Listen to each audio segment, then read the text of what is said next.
بسم اللہ الرحمن الرحیم۔ ملفوظات حضرت مسیح موعود علیہ السلام 3 مارچ 1907۔ ایک صاحب نے اپنا ایک خواب بیان کیا جس میں کسی بڑے کام کے کرنے کی طرف اشارہ تھا، مگر اس کام کے واسطے سامان سر دست مہیا نہ تھے، اور ان کا منشا تھا کہ خواب کے بنا پر فوراً اس کام کو شروع کر دیں۔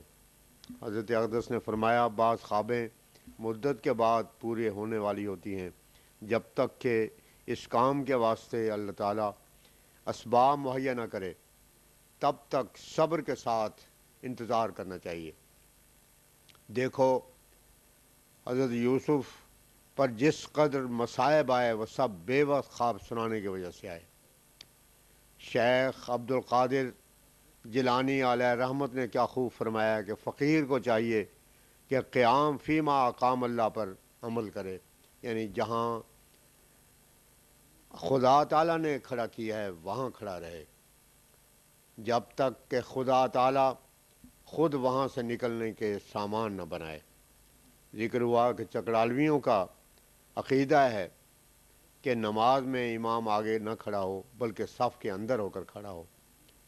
فرمایا امام کا لفظ خود ظاہر کرتا ہے کہ وہ آگے کھڑا ہو، یہ عربی لفظ ہے اور اس کے معنی ہیں وہ شخص جو دوسرے کے آگے کھڑا ہو۔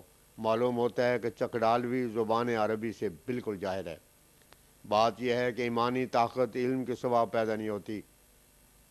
ہمارے نبی صلی اللہ علیہ وسلم کے صحابہ نے بھیڑ بکریوں کی طرح اپنی جانیں دے دی تھیں۔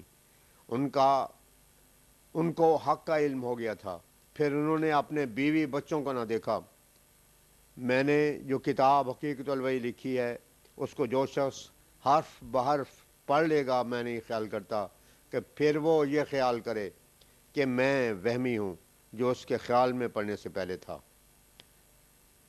پھر وہ یہ خیال کرے کہ میں وہی ہوں جو اس کے خیال میں پڑھنے سے پہلے تھا۔ جو شخص ہمارے سلسلے کو آہستگی اور ٹھنڈے دل سے دیکھے گا، میں خیال کرتا ہوں کہ وہ ہمیں حق پر پائے گا۔ سچائی میں خدا تعالیٰ نے ایک قوت رکھی ہے، سچائی دلوں کو خود اپنی طرف کھینچ لیتی ہے۔ خدا تعالیٰ نے تو لوہے میں بھی ایک کشش کی خاصیت رکھی ہے، تو کیا سچ میں کوئی جذب نہیں ہے؟ سچ میں ایک کشش ہے، وہ خود بخود دلوں کو اپنی طرف کھینچ لیتا ہے۔ دنیا میں ایک دہریت پھیل رہی ہے، تحصیل دنیا کے لیے ہر وقت دوڑ دھوپ میں لوگ لگے ہوئے ہیں، اس کے لیے مجلسیں ہوتی ہیں اور شور و پکار ہے کہ یہ کرو وہ کرو، مگر اسلام کی بہبودی کا کسی کو کوئی فکر نہیں۔ ایسی غفلت میں پھنسے ہوئے ہیں کہ مذاہب کے سوائے ان سے غفلت رفع نہیں ہوتی، ایسے پھنسے ہوئے ہیں کہ عذاب کے سوائے ان سے غفلت رفع نہیں ہوتی۔ ہمیں خدا تعالیٰ نے صدہا بار بتایا ہے کہ خدا کے عذاب کے دن نزدیک ہیں، اور جب تک لوگوں کے دل سیدھے نہ ہو جائیں خدا تعالیٰ کے عذاب پیچھا نہ چھوڑیں گے۔ چنانچہ خدا تعالیٰ فرماتا ہے، ان اللہ لا یغیر ما بقوم حتی یغیروا ما بانفسہم، سورہ رعد آیت 12۔ یعنی خدا تعالیٰ کسی قوم کی حالت نہیں بدلتا جب تک وہ خود اپنی حالت کو درست نہ کر لیں۔ تعاون کو دفع کرنے کے لیے بیچارے چوہوں کے مارنے کے درپے ہو رہے ہیں، یہ نہیں سوچتے کہ جب تک ان کے اندر کا چوہا نہ مرے گا اس وقت تک تعاون ان کا ہرگز پیچھا نہ چھوڑے گی۔ بس اپنی اصلاح کریں اور خدا تعالیٰ سے ڈریں۔ اگر یہ لوگ اپنی اصلاح کریں تو خدا تعالیٰ کو کیا ضرورت ہے کہ ہلاکی کرے؟ جیسا کہ خدا تعالیٰ فرماتا ہے کہ ما یفعل اللہ بعذابکم ان شکرتم وآمنتم، سورہ نساء آیت 148، کہ خدا تم کو عذاب دے کر کیا کرے گا اگر تم شکر کرو اور ایمان لاؤ۔ ہمارے مسلمان سلاطین کا ذکر ہے کہ جب کوئی بلا آتی تھی تو بادشاہ دعا و زاری بدرگاہ رب العالمین کرتے تھے اور رعیت کو نیکیوں کی طرف رغبت دلاتے تھے۔ جب ٹیکہ لگایا جانا شروع ہوا تو میں نے کتاب کشتی نو لکھی تھی اور اس میں میں نے ظاہر کیا تھا کہ اس ٹیکے سے جو میں آسمانی ٹیکہ پیش کرتا ہوں بہتر ہے۔ آخر وہی بات سچی ثابت ہوئی جو ہم نے پیش کی تھی۔ شاید کسی کو کسی وقت سمجھ آ جاوے